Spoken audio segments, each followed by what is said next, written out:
it is definitely a type of sport that just kind of like sucks you into it. It's kind of overwhelming a little bit. I remember, I think my very first competition that I ever went to go see was like in 2012, so 10 years ago. Um, I stood in line to meet Ronnie Coleman. I didn't really know who he was, but my parents did, and I stood in line for I think an hour and a half because he had to eat, of course. And so it was pretty interesting. And then, seeing all of it, and, it was definitely just like, I don't know, it's just kind of mesmerizing, especially when you see like the big guys. It's different. It's very different.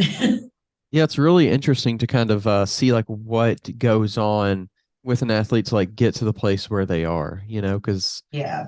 it's funny because everybody kind of has like their own unique route and their own unique like way of doing things and how they prepare and how they got into sport and all this kind of stuff. But it's also very, very similar in the kind of general span, of listening to some of Yeah. the people talk about it, whether Yeah. you're a newbie or somebody who's going to, step on the Olympia stage, it's kind of the, more or less the same process. It's the same steps to get to the Mhm. stage. It's just a matter of, so many different variables within the career.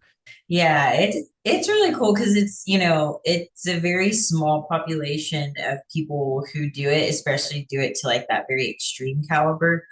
So, it's like you kind of find your village, the only people who actually really get what it's like and understand those little things that you may make a big deal out of that other people are like, what are you even talking about? Like, what do you mean you can't put creamer in coffee? That's weird, and why are you so excited about it? But it's it's kind of like, you find your little people because we all kind of go through the same thing, but it's just different intensity levels depending on where you're at, and which division you do, especially. So Yeah. yeah, it is nice though that it's like a common community, but everybody has their own little secrets and strategies to get there. So the different generations too, the especially the older open bodybuilders and that kind of like helped build it and stuff like that. They see things a lot different than some of the newer up and coming, you know,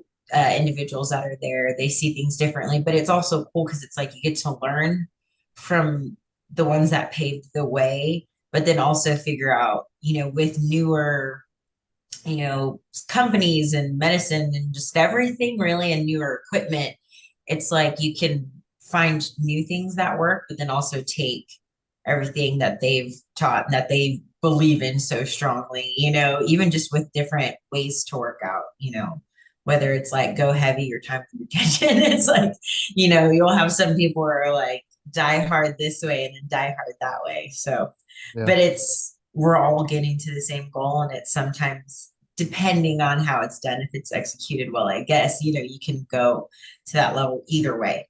But Yeah. it's like same method or different methods, but same end goal. So tell us a little bit about yourself and how you got into the sport. So my original trainer and my parents were good friends since I think I was like 12 years old.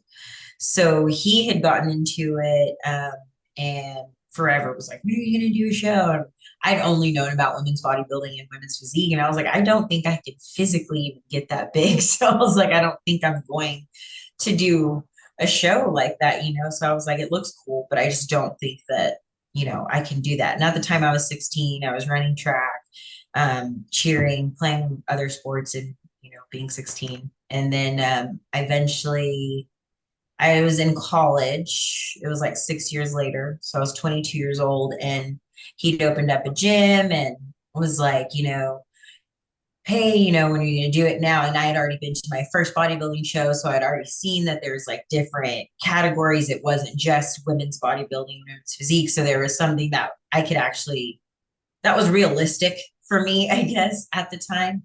Um, so, when at his gym opening, he then again, made the joke of like, when am I going to step on stage? So I was like, sure, I don't have anything else, I guess, to do. I was just in school. So, like, I think a couple months later, we finally started prepping once I was like in a regimen of working out that wasn't like high school sports working out, if that makes sense. Like where it's not just you're doing a whole bunch of like lifting for no reason, really. That's not really muscle specific or anything. It's just lifting to be active. So he got on that kind of regimen, got on an eating regimen, which was hard for me. It was like 2 or 3 times a day is what I was used to. And going from that to like 5 to 6 was way different. And then it was like April 2017. I did my first show, which was the Phil back when it was in Fort Worth or Arlington. So it was in North Texas. Now it's down in Houston. Um, so I did that one. I did bikini at the time because there was no wellness and I definitely didn't have that body for figure. So I did that, got fifth and open. Not really sure how to this day, but I got fifth and it was really cool because actually it was hard because the diet was so far from what I was used to. I was used to, them telling you to carb up on spaghetti and then you go run your track meet, and so I was not used to that and the taking of the carbs away and all the weird dieting and extra cardio, but it was hard. But at the same time, as soon as I stepped foot on stage, it was something that I knew I guess that I was like missing. It was something that I missed doing because I'd been in sports my whole life and it was like my first 3 years not doing anything. So it was kind of something I could do outside of college and, outside the traditional type of sport. And it was kind of just very me focused. And I think at that time, especially like I think for everybody who gets into it, it's kind of in that early 20s age, where you're kind of trying to figure out yourself, figure out what's going on and, figure out what you want to do. And that's when I got into it. And I just really, really liked it. The moment I stepped foot on stage, I really haven't even taken an off season in order to step off of stage. It's like an itching, I guess, but this is like my first time actually taking a break off stage for an actual improvement season. So, but yeah, I got started kind of on a whim, kind of as a joke. And I think my trainer was low key, like I had gained a lot of weight in college, to be honest. And I think it was kind of his nice way to be like, hey, let's be a little active or something, or have like some type of, you know, athletic outlook. So, or outlet. And then I just went bikini show after bikini show until they announced wellness. And then I finally did wellness because my critique always was that my legs were too big for bikini. And at that point, I wasn't even doing leg days. I think I had stopped doing legs for like a year and a half. So, and it still was just too big. So, luckily for me and a lot of others, they announced wellness in the States. I think a lot of us were very grateful for that. So when you first got into it, was it something that like you at the very beginning took serious? When it comes to science-backed supplements that taste great, 2NS is your one-stop shop. They truly maximize quality by making their own supplements in-house. With over a combined 90 years of experience, 2NS's team of industry experts has a commitment to research, quality, development, and innovation. The body is sacred, so give it the best. Check out all 2NS has to offer at secondnaturesupplements.com. That's 2ndnaturesupplements.com. Is it kind of your personality to kind of dive all into something, or was it kind of like, hey, I'm doing this, I'm trying it out, I'm seeing how it's going to go. I might miss a workout, or I might miss cardio, or I might miss a meal. Like, what was it kind of like for you at the very beginning? So at the very beginning, so I am the type of person who dives all in, or always have been. But at the very beginning, I wasn't in the right mindset to do this sport, especially.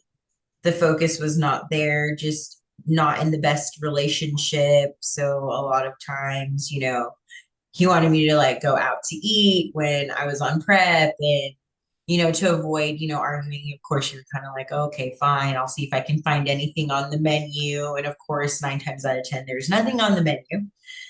And so you end up just being like, oh, okay, and I'm thinking, since I was an athlete forever who ate whatever and was in pretty good shape, that I can get away with it, could not get away with it. And that's kind of how my first show and then half of the second show went, or second prep went, I guess. But now, of course, since that's, since that's not where I'm at anymore, now I'm like the diamond all in type of person like I normally am, and now that I've done it so many times, I can balance, at least spending time with friends or like preparing a little bit more and bringing my own food to like family events. And they also get it now too, because they've been around me doing it for so long that they're half the time they don't really even ask. They're like, nah, she's too close to show. We're not going to invite her out to eat to dinner. She's just going to miss it type thing. So it's gotten easier to be that kind of dive all in person because I've always had that mentality. I just didn't the first two shows. Um, which that's why I'm like, I honestly am shocked that I placed fifth my first show, if we're being honest. And for you, was it something that was like once you could and once you felt like you could dive all into it and like really give it your all, was it something that it ever felt to you almost became um like it overtook your life like in a bad way maybe? um, I wouldn't, for me personally, I don't think it ever did it in a bad way just because I've had a really good support system to where I didn't really have to lose those friendships or it never took a toll on my, current relationship. He competes too, so he gets it. And half of the time we're either overlapping our prep in some way or like as soon as I'm off prep, now he's on prep. So it's kind of just like I get to be selfish, he gets to be selfish type thing. So it never really overtook it in that way to where it was negative. With my parents, since it was their friend, who got me into it originally, like they had been in the bodybuilding scene. They've always, been fans of it. Um, always hung around bodybuilders. So they never really saw it negative either. They were just kind of like, this is something that she has to do. And I think also just with me competing in something since I was 4 years old, it was just kind of expected with like my friends and family. They're kind of like, oh yeah, she's in this sport. We go watch her do this sport. And, she competes every so often. So I think with that, I was lucky enough for it to not have to take over in a negative way. I know sometimes with, certain people, it does just because they don't really have that. So people don't get it. And it is a very, very selfish sport. So it's hard sometimes. And having having parents that are actually fans of the sport and interested in the sport, how have they kind of played a role in shaping you as a bodybuilder and as just a competitor in general to like um obviously they have probably more influences from previous from back in the day versus now. So does any kind of that old school impact you at all?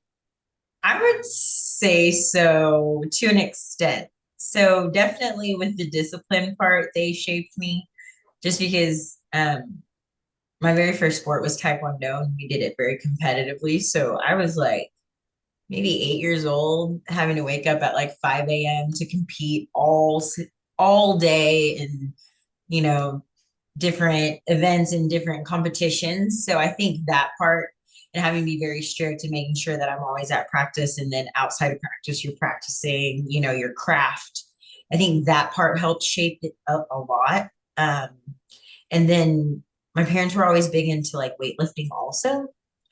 My dad like goes to the gym that I'm at now. He's in there way early, like 7 a.m. I'm not a 7 a.m. lifter. So he's there before I am. And everybody tells me that they saw him, because they're like, your dad was in here. And I'm like, I'm glad. So he's really big into the lifting still. My mom, not so much. Anymore, but she's always been into lifting and she's always been super duper strong too. Um, with the old school mentality, I don't think they did too much.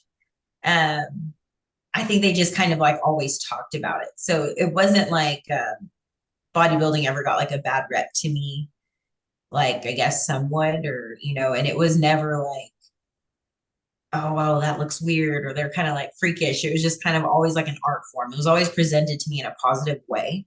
They were always very encouraging. If that's what you want to do, just always, be smart about it. Don't hurt yourself. Don't, go too fast about it. They're always like, slow and steady wins the race. It may not be at the, you know, trajectory that you want it to win, but eventually, the winning season will come. So And did that lesson that slow and steady and the winning might not come kind of as fast as you want it to, did that ever, slip from your mind, especially kind of wait, almost like seemingly waiting on a division to come up, and it not mhm. being there and not being there. And finally what it was there. Like, did it ever feel like to you, I enjoy this, but am I going to continue doing it if it's not kind of at the same time cut out for me? I feel like honestly, that's what I've been battling the most lately is because, wellness is a fairly new division. I went pro the first year that it was in the States, at least. Not like the first year, it was already a very established division, just not here yet. But it's like, once you turn pro, it's like you're this little fish in a big pond again. So even though I had my winning season, as an amateur and I was winning shows back to back and overalls back to back, it's like as soon as that happened, it was kind of like, all right, now you're a pro and you're right back at the bottom. Um, and so now it's kind of like in that spot where it's like, okay, slow and steady wins the race. I have to do it my way. I have to do it at this speed and reach my, genetic thresholds and keep going. And, you know, I haven't ever really thought like, no, it's not for me. It's just more of like, okay, this isn't my winning season at the moment type thing. Because regardless, I've only ever wanted to do this for me. This sport has only, I've never done it for like recognition of like family or friends or anything like that. It's honestly something that I just do 100% for myself. So for me, it's always going to be for me, Now, obviously, when I'm like 70, it may not be for me anymore. But, like it's always going to be something I'm passionate about until I've decided that I'm just, now it's time to just kind of move on and like hang my shoes up. It's interesting that there's so many professionals who, they have that success, and it feels so good to get their pro card and then they never. This episode is brought to you by Move Your Body Apparel, a Lexington-based, community-ran premium activewear brand that promotes the importance of daily movement. For the rest of the year, MYB is donating a percentage of every order to the Special Olympics of Kentucky. Save 20% off your first order with the link below or use code TWR20. Online at mybapparel.com. Ready to take your supplements to the next level? 2NS is here to help. 2NS strives to help you attain the highest degree of health and performance. Combining cutting-edge science and the best from nature, 2NS gives fitness enthusiasts and athletes the fuel they need. Check them out at secondnaturesupplements.com. That's 2ndnaturesupplements.com. Reach that feeling kind of again, that winning feeling. You can always feel good about what you're bringing. You can always feel good about the work that you've done. It's so interesting that so many people still continue to do it and still continue to compete and still continue to, and in some cases, like that is their life. Like that's all that they do, yet they struggle, so it's just very interesting. Kind of like you said, you become this little fish in this big pond because everybody has succeeded and they got past that point, and now they're trying to kind of, it's almost like you're restarting in some ways. Oh yeah, for sure. And I mean, and it's kind of like when you put it, so I'm kind of like a math person, I guess. My mom made me one, but when you kind of just put it in perspective, you just break it all down. It's like anybody can compete at the amateur level, right? You just sign up for a show, you do a prep, and you can step on stage. Then a smaller percentage is going to place top 5 or top 10. A smaller percentage than that is going to go on to being qualified for nationals. An even smaller percentage than that is going to go pro. So then you have this tiny little percentage that went pro, and you have a smaller percentage that's going to win your pro shows, and then there's only one a year that's going to win that Olympia. So it's like the higher you climb, somewhat of a less success rate you have, I guess, if that makes sense. Not to put it like in a negative perspective, but it's just like we're constantly reaching for that to be that 0.0001% of people, and it kind of does turn into, I guess, an addiction because it's just like, you're here and everybody's like, wow, that's so awesome. And you're like, that's great, but I want more. And then everybody's like, oh, but that's so good. And you're like, that's good, but I still want more. And then even when you win the Olympia, you're like, now I got to win it Yeah. again, and then again and again. And so it's like you kind of drive yourself a little bit insane, but it's like, you know, I feel like the most successful people are a little bit insane.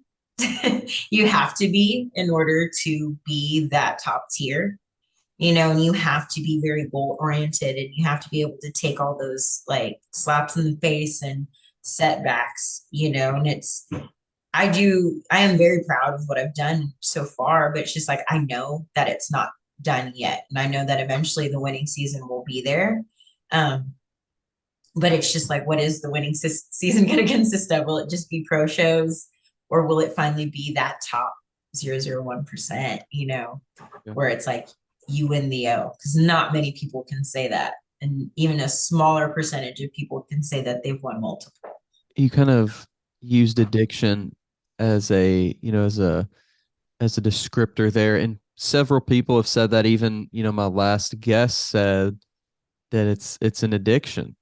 So in some ways it's like, is it ever, it's kind of almost like the perfect metaphor because, you succeed and it's like that first success is that initial hit, it's like, oh, it feels so good. And then the next thing you have to do, you can't just go back to that point where you were. You have to actually, like you're saying, you have to reach a little bit higher because you can't, you just can't do that again.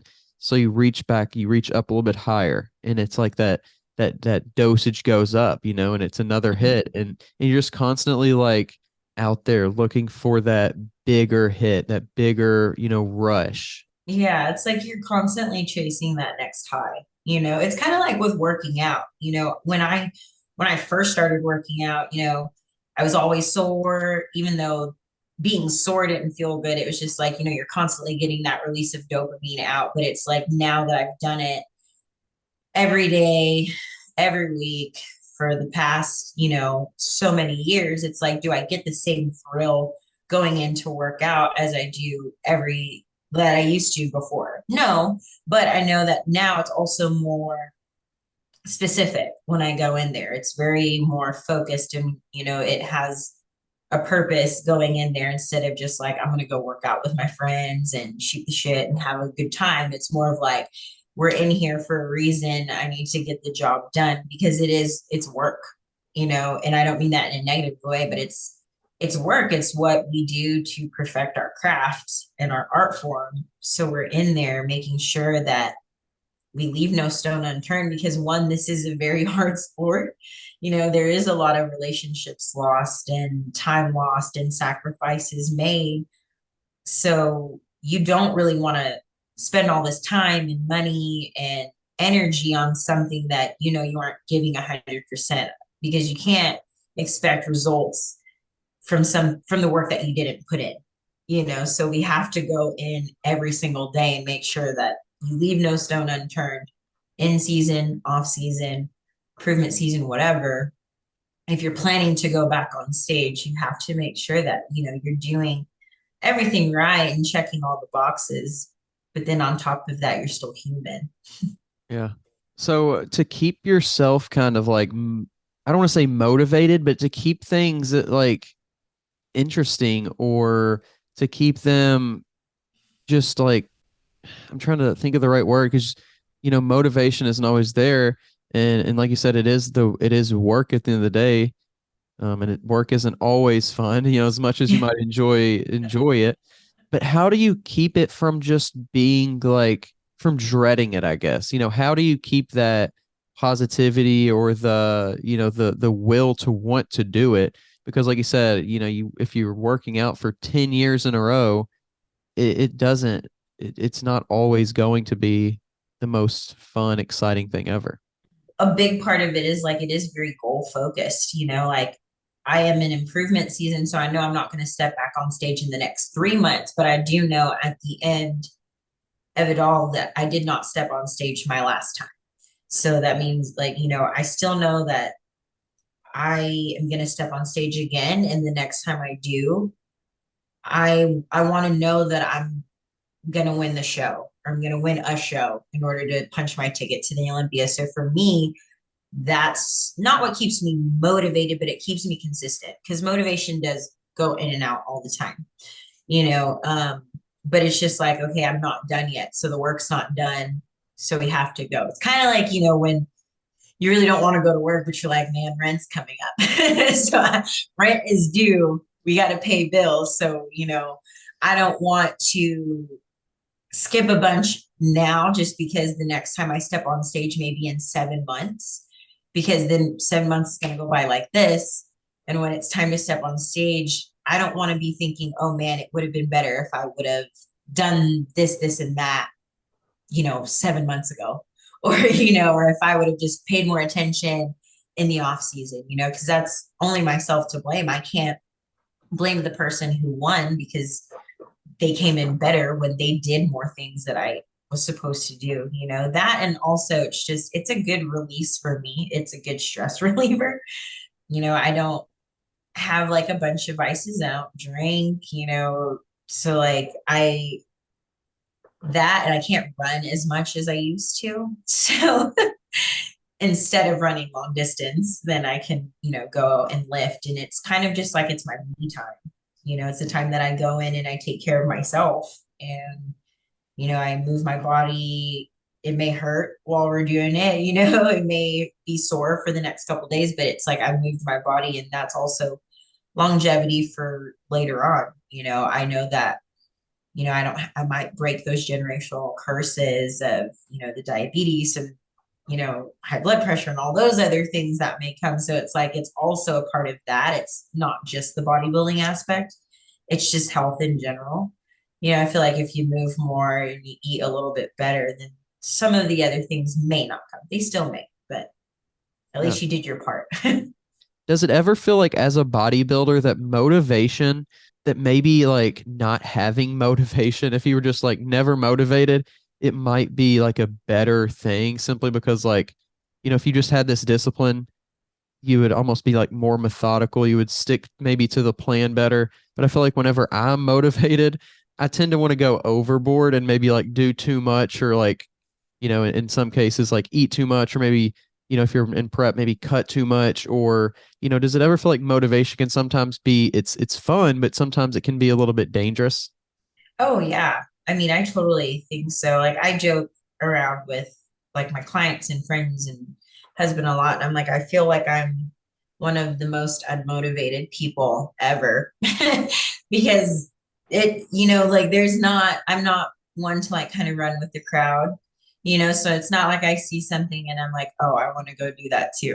It's just kind of like, if I want to do it, then I will. But if not, then it doesn't really like matter to me. But there have been times but it helps me though, I guess, since I don't ride those really high highs where I'm motivated, that I can just kind of like stick to my plan, and then wherever it goes, it goes. But I also know that like, hey, if I feel like I'm behind, or if I feel like I can push on some days where like, maybe, I feel a little bit better, I got more sleep or something, then I'm like, okay, well, we can push a little bit harder today and stuff like that. But I have had those moments, like especially when I was going pro. I was definitely trying to like, go all in, and even to where my coach was like, hey, we need to reel it back just a little bit. Like, you can't be running 5 miles a day and stuff like that. And I'm like, okay, but I was just so tunnel visioned that I was like, no, it doesn't matter. He said, an hour and a half cardio, I'm gonna run the entire time. But it's like, if you're running and you're walking on an incline, you're burning a different amount of calories, So it's like, and you're also burning muscle. But, at that point, I was just like, I don't care. And, and sometimes it does suck, because especially when you get so far into prep and you get to that point where you're really depleted, your mind plays tricks on you. Sometimes it's like, oh, you really need to eat a burger because you're depleted. Or sometimes it's like, you need to go run 5 miles because you're fat. And you're like, not fat. People around you are like, not fat. Like, you look fine. And you're like, no, I need to go run 5 miles. So it does get a little bit, it can get dangerous, but I think that's when that whole trust the process thing comes into play.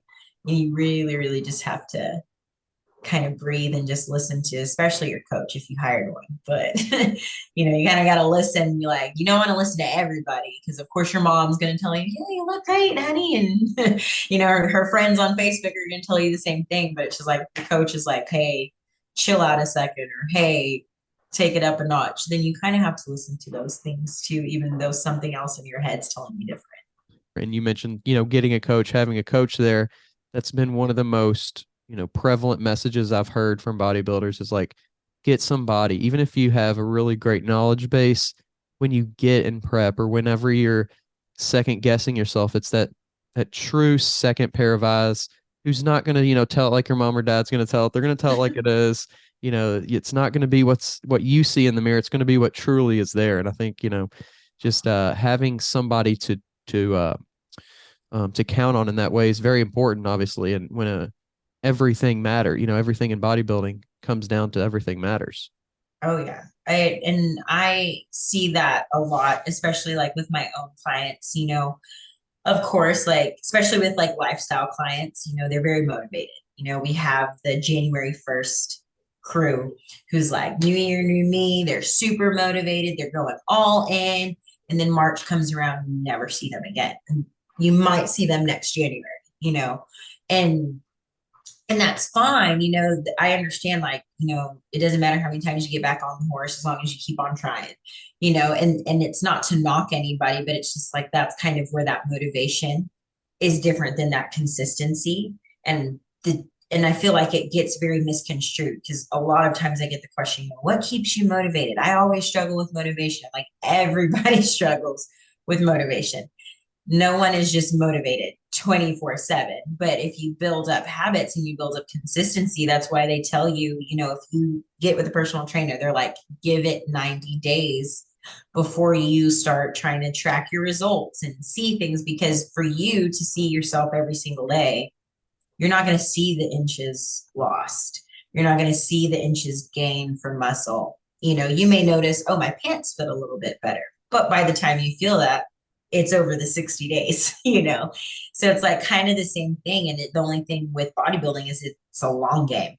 It's not just, I want to lose 40 pounds to get back to feeling better. It's, different for everybody. There's people who have been obese and then became bodybuilders. And I couldn't imagine, the caliber of dedication it took for that, because it wasn't just losing the pounds for, to be healthy, but it was also then getting into that crazy level where you have to, have, depending on your division, anywhere below 10% body fat, and that's hard to get. And it also doesn't feel that great all the time, so that's also, you get those people too who are like, oh, I want to look like you. And that's what motivates them. And it's just like, no, like, you have to be in it for yourself, and you have to build up that consistency for yourself, because you have to know that every day you're not going to feel great, because I'm pretty sure everybody was motivated to go get the job that they have. But once you've done it for so long, you're kind of like, this is mundane now, like, whatever, and you're like, oh, I kind of want to call in. And that's fine. But it's just, that's kind of the same thing. But then you have to go back because you're like, again, rent is due. So it's the same thing with bodybuilding or any lifestyle change. The motivation's there, but then you just kind of have to ride that wave. But if you do it for yourself, it will come back, and you'll at least be able to consistently build those habits a lot easier, because like, hey, I'm just doing it for me, not for somebody to be like, wow, you lost all this weight, you look beautiful. It's like, you kind of have to be able to do that just for you and be like, okay, I'm going to go to the gym even though I really don't feel like it today. This podcast is sponsored by Smoking Gun Coffee, a veteran-owned coffee company that strives to give back to those in need. Don't forget to use code TWR10 for a 10% discount at checkout. Just getting up anyway and starting. it can give Mhm. you that motivation too sometimes. So like, Oh yeah. Yeah. I mean, half of it is really just showing up, you know, like I can't honestly say that every day I've felt like doing my cardio and felt like, working out because especially, I'm prep, you're tired, but it's just like you half of it showing up. And then half the time you end up feeling better on those days anyways when you don't want to go and then you finish the workout and you're just like, okay, cool. Like you probably needed some of those, that dopamine and stuff to be released. And that's probably why you weren't feeling that great. But then if you just, put one foot in the front of the other, before you know it, it's over with, and you're like, okay, cool, I got my session for the day. So, and then it's just do the same thing tomorrow. And then eventually you build up that habit and you feel better about it. so kind of getting back to your bodybuilding, whenever you went pro, what kind of I don't want to say change, but what kind of maybe like amplified for you? What did you kind of take more seriously, or what did you look into to like boost something, whether that be kind of like, okay, how can we optimize training, or how can we, optimize what's going into my system, or how can we optimize recovery? Like, was there anything that you looked at or different things that you looked at to kind of see what could maybe help you? Because, obviously, like we're talking about, whenever you go pro, everybody's taking it to the next level. Yeah. I've looked at all of it really. My training has changed. I've worked with different people like hands-on. I've talked to different people. I've watched videos. I've listened to podcasts just on everything. I definitely prioritized recovery way more. And it's just also like not just because I went pro, it's just also because I'm not getting any younger. And my body doesn't feel like it did when I was 22. And I started all of this, you can only lift so much heavy weight for so long before your body's like, can we take an ice bath or something?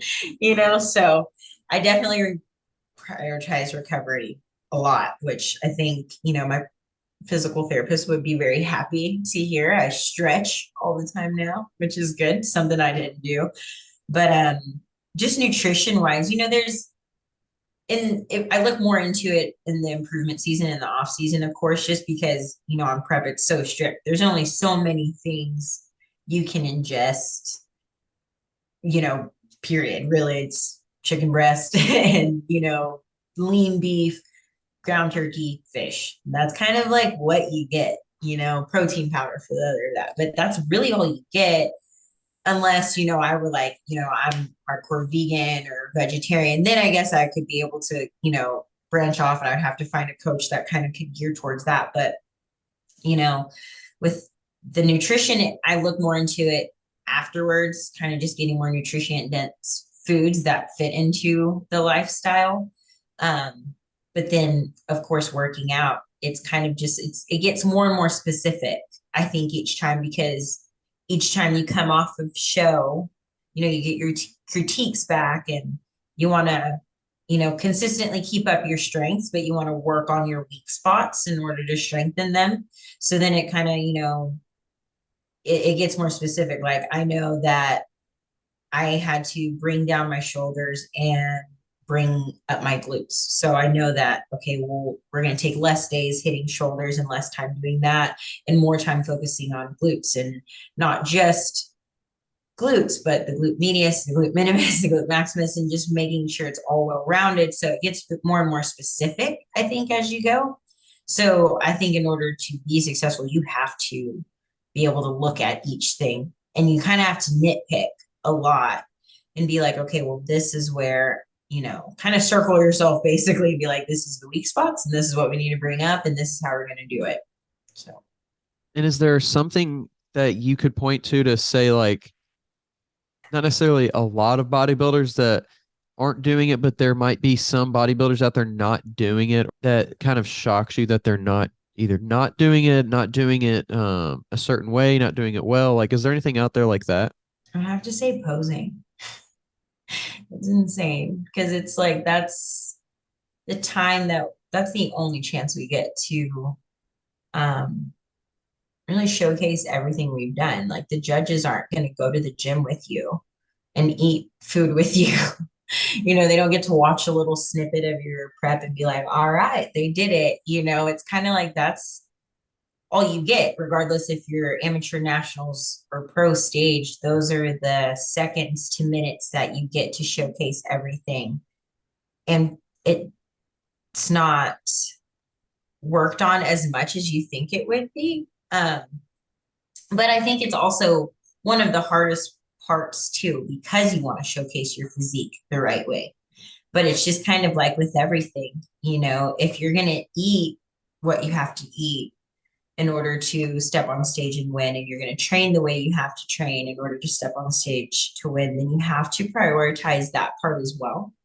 And because I feel like that's been one of my stronger suits is posing I've never so far, luckily, I've never had a really bad critique on my posing. So it was just like when wellness was new, it was like, oh, hey, we're not doing that pose. So I was like, oh, okay, cool. But it's just like, you want to get better on all fronts, but that's the only way you're really going to showcase what you've done. And a simple, foot placement off can change the way your entire leg looks. If you slouch a little bit too much versus standing up straight can make your waist look thicker or smaller, and that's important in any division. So it's like, just those little things and, because that's basically the sculptor and that's how they're creating, the statue. So if you miss a little spot and you chisel it the wrong way, then it's not going to look as appealing as something that was taken more time into and more care for that part. Why get a spray tan if you're not going to do the posing? And everything is about, especially these days, is about aesthetic, so, and it's what's appealing to the eye. It's with literally everything, because that's, as humans, it's kind of just what we get drawn to, and I've seen a lot of people, pose themselves out of a top placing. And, and that's unfortunate because it's like you worked hard for that. And you don't want to be like, man, at the end of the day, I suffered or I did this prep for so long and I posed wrong and I got this place instead of that, and then of course you're going to be like, but I was more shredded than her, or I was more dense than her or him or whatever. And it's like, well, yeah, they couldn't tell though, because you didn't showcase that well enough. And it's like, it's kind of, if you walk into a restaurant and the layout isn't good, or it looks a little dirty, or it's dingy and it's dark, you're kind of going to be like, oh, I want to turn around. If it's like the ambience is nice, it's set up all pretty and it's appealing to the eye, then you're like, oh, okay, 5 stars, even if the food's a little bad, you might be like, oh, okay, well, it looked pretty, it's kind of the same thing. It's like, oh, okay, well, the posing was great. And you can also learn to hide your weak points a little bit, at least a little bit less, I guess, as a pro, but you get to hide your weak points a little bit if you know how to pose well, versus like, just like if you flex your shoulders and you're in bikini, you may look way too jacked up top, or even wellness, but if you just kind of relax them a little bit, it can make the flow better and make you more asymmetrical or symmetrical depending on your division. So very interesting. So to kind of wrap things up, what advice would you give yourself, looking back to the beginning of, your journey in this sport? What advice would you give yourself? Oh, that's so hard because I would give myself so much advice. I feel I've learned so much through bodybuilding and just all of this in general, but I would honestly just say, stay focused and stay the course. Enjoy the winning seasons, but also learn a lot from the losing seasons. And just no matter what, don't follow the crowd, just because there's certain things you do kind of want to take from the crowd and be like, oh, okay, that's, obviously if you're like, all right, that's winning consistently, but it's just like, if it's not something you feel 100% about, then don't do it. Oh. No, I think that's kind of distinguishing between kind of like a fad and what's real. I think it's very hard to do sometimes, especially for the newcomer. Yeah. Who maybe has a little bit more vision of what what something really is, whether it's a sport or in business or in whatever, it's sometimes easier to tell kind of what the difference between a true pattern is and what just like a short-term pattern is going to be. Yeah, because I mean, bodybuilding has become a little bit more mainstream with social media, and I see a lot of people are like, "Oh, I want to do that," and I'm like, "Okay, well, make sure you're ready to do what it takes to do that because it looks very fun, just like everything on social media. It's supposed to look very fun, um, but you have to have the discipline in order to do it. Otherwise, you may not enjoy it. You may not get everything out of the sport that you possibly could. Because if you do it right, I feel like you can get many great things and you can see yourself reach this potential you never thought you could. But if you're doing it for the wrong reasons and you're not doing it for yourself, you're just doing it because it's cool. You may not do it to 100%. You may realize like, oh, I don't like this at all, So It's actually sometimes easier to do something if you do go all into it. mhm. If you're not fully committed to something, then you're doing this other thing over here. And then it's like, oh, I have to go do this now. And it's like, I want to do so many different things. And I don't give myself enough time sometimes to do them well or to give them the Yeah. time that they need.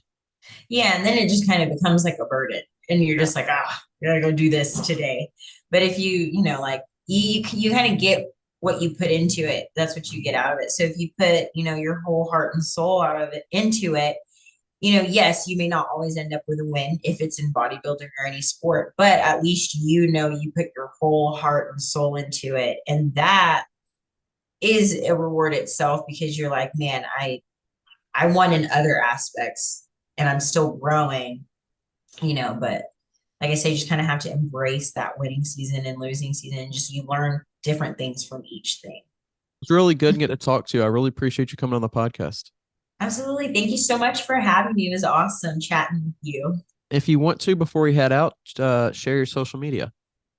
Absolutely. So it's me so fit __ IFBB pro. I don't know why there's two underscores. I think I did that on accident, but now it's stuck. So That's that's funny. what it is.